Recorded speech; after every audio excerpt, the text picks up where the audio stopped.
gente. Então, vou finalmente aqui fazer a resenha sobre os 2 últimos livros do Percy Jackson. Já tem aí mais de um mês que eu li e não gravei o vídeo pra vocês, então provavelmente alguns detalhes vão escapar da minha mente.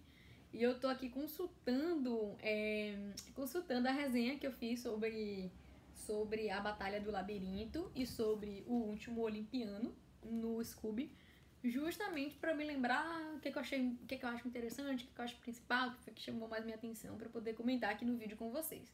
Então eu vou pedir aí essa licença poética para ficar consultando aqui a minha resenha para poder falar, tá? Mas eu vou começar com a Batalha do Labirinto. E a primeira coisa que eu tenho para falar é: quem shippa o Percy com a Annabeth?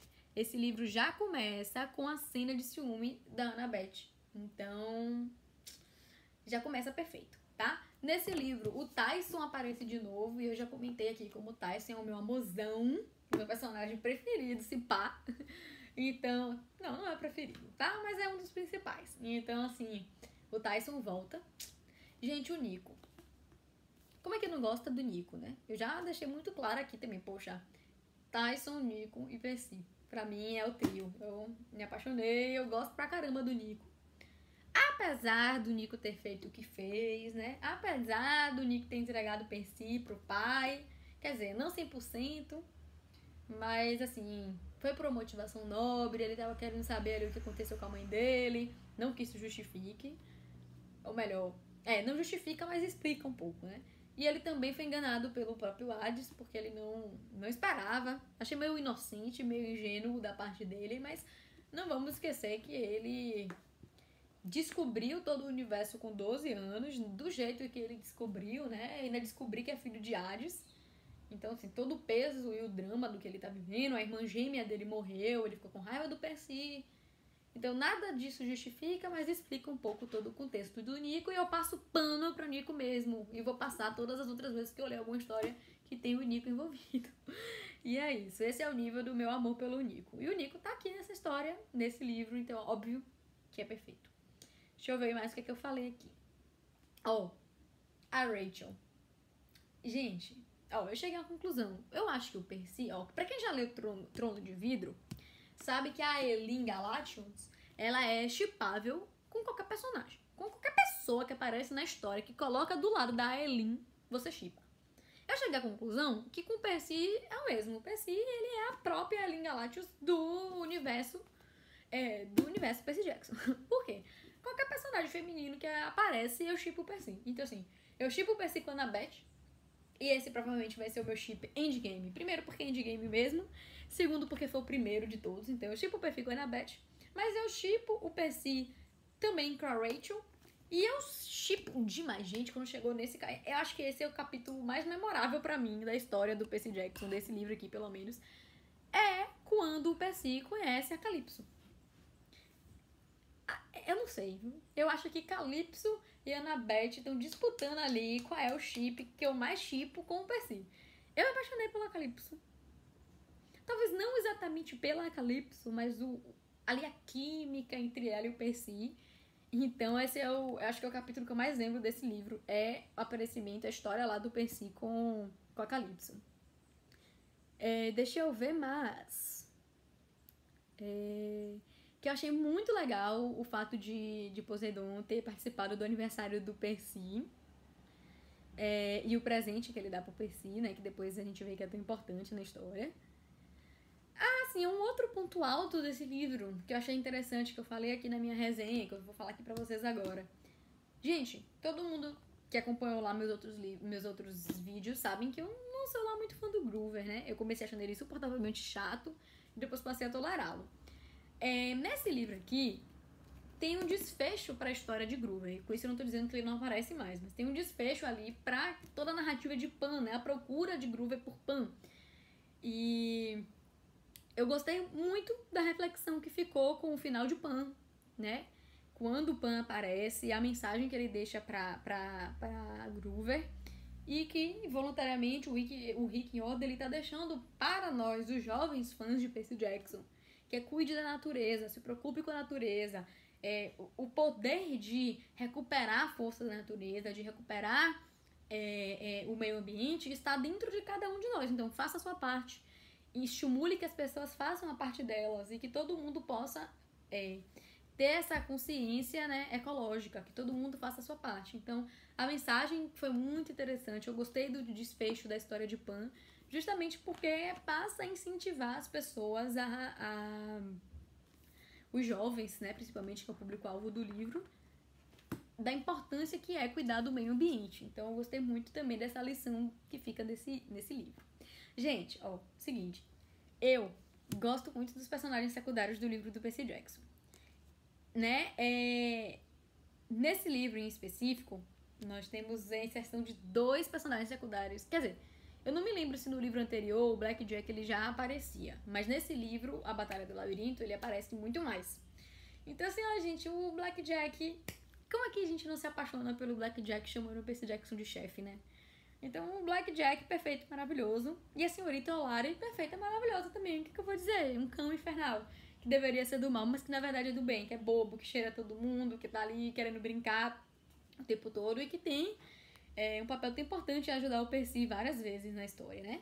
Então, a história, a senhorita Olari é perfeita. Só senti falta mesmo da... porque eu esqueci o nome dela agora. Do outro livro, que era a Baleia. Esqueci mesmo o nome dela agora. Mas assim, os 3 formam o trio lá de personagens secundários que, se não existisse, me fariam falta. Que eu achei muito bonitinho. Como se fossem os mascotes da história, assim, sei lá. Eu achei interessante.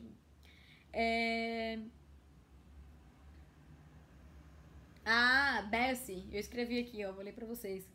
Esse livro é perfeito. Só faltou a Bessie aparecer pra ficar completo.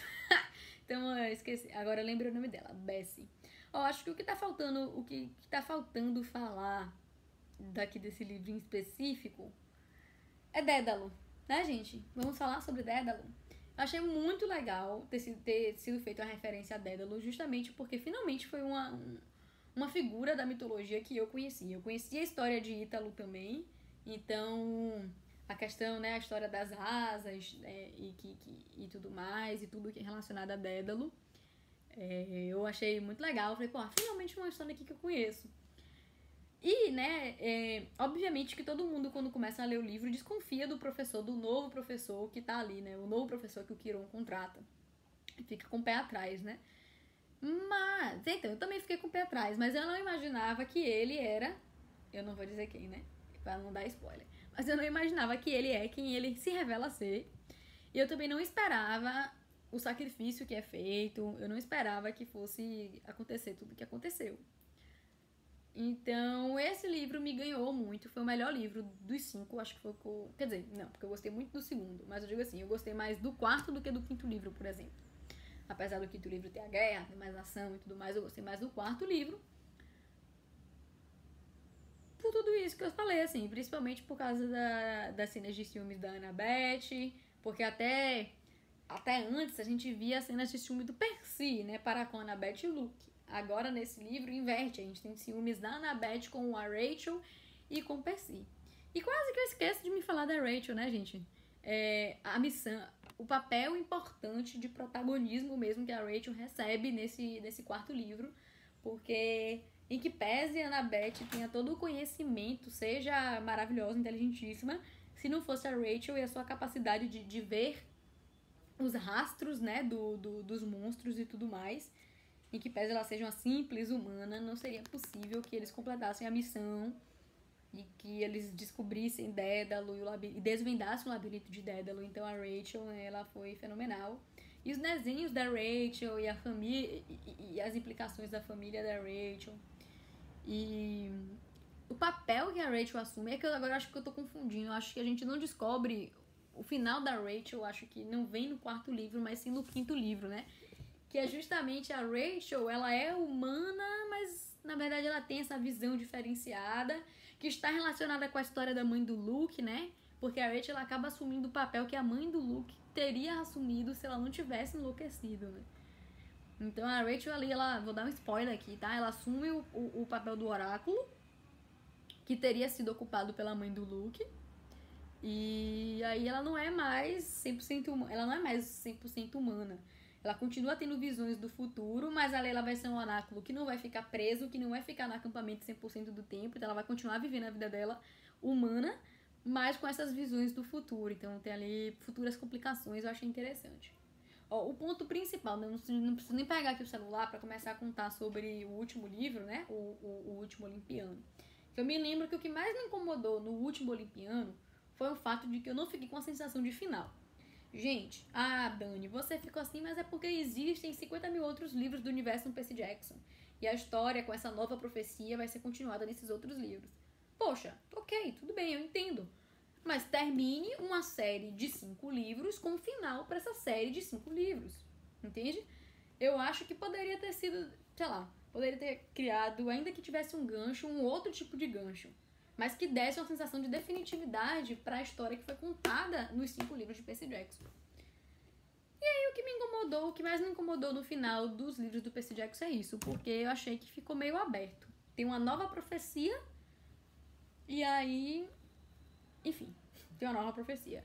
Outra coisa que eu não consegui entender depois, participando de grupos do Facebook sobre o Percy Jackson, as pessoas me explicaram que na verdade a gente fica na cabeça que a profecia principal diz que tem que ser um dos filhos dos 3 grandes.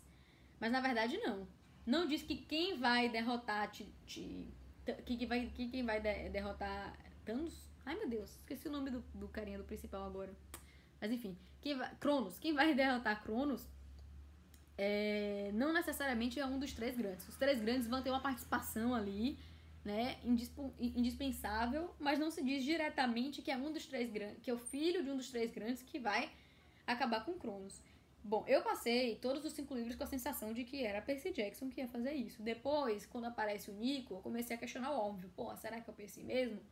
Mas nunca me passou pela cabeça que podia ser um herói que não fosse filho dos 3 grandes. Então já me deu ali um choque de realidade o final. E não ser, em ser o próprio Luke que salva tudo. Outra coisa, ser o próprio Luke que salva tudo, pelo amor de Deus.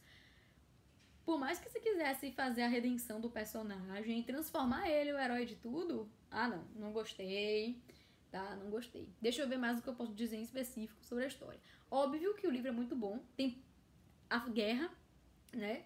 A guerra final e o aparecimento de várias pessoas em momentos estratégicos, tipo assim, o aparecimento das caçadoras, o aparecimento da Clarice, né? E também, assim, ó. Aí, a gente pode... Eu esqueci o nome dela agora, talvez eu tenha escrito aqui em algum momento. A gente pode perdoar. A gente pode perdoar a Silena. Mas perdoar o Luke é um pouquinho demais pra minha cabeça. O Tyson, ele tá de volta. Tem papel importante na luta. O Tyson é um amorzinho.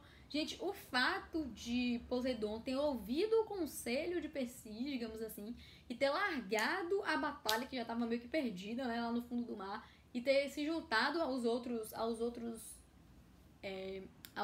deuses, né, pra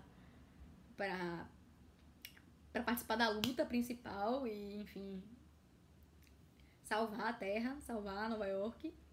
Eu achei muito legal, achei, assim, inesperado até. Então, eu gostei disso. E como eu falei, né, tem toda a adrenalina da guerra e tudo mais. Enfim, quer ver? Que foi o que eu falei aqui, ó. Ainda adoro Annabeth, mas confesso que meu chip foi enfraquecido por Calypso. Gostei do final surpreendente de Rachel, que eu já comentei aqui. Não gostei da solução do problema de Cronos. O que mais?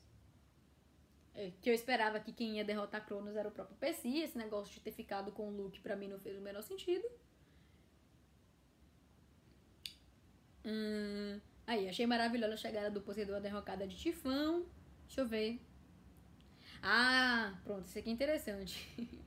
Uma coisa que eu gostei muito do livro Último Olimpiano. Em dado momento, o Percy ele começa a fazer reflexões de como os deuses podem fazer coisas ruins e como os deuses podem fazer coisas boas.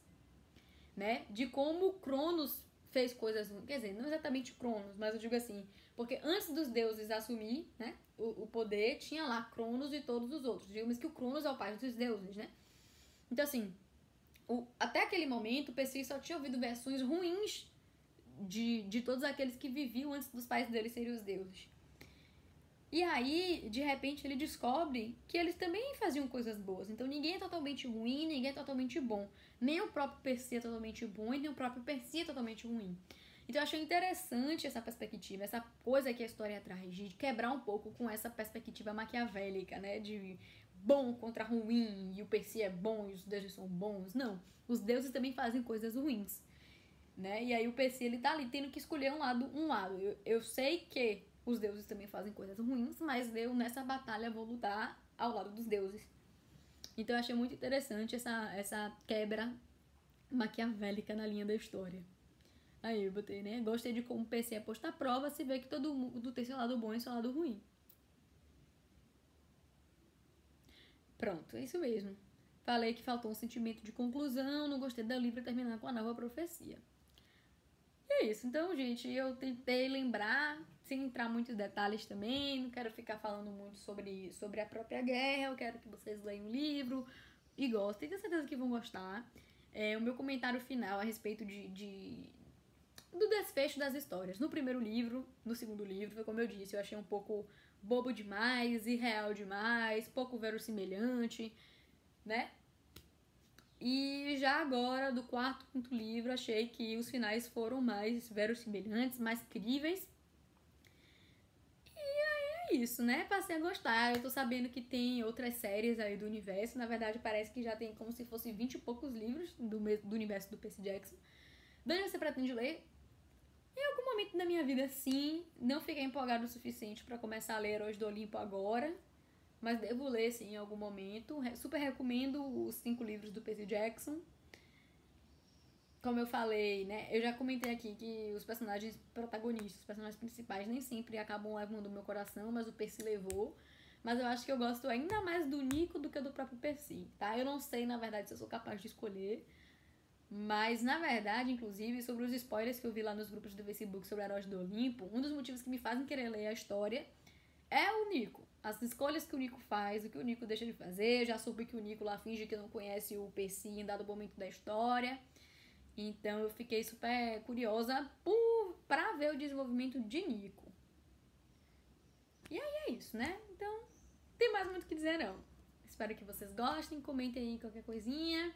Me desculpem que eu não fui mais assertiva, mas alguns detalhes também já se foram. Precisei ficar consultando para me lembrar mais especificamente. E é isso. Então, espero que gostem.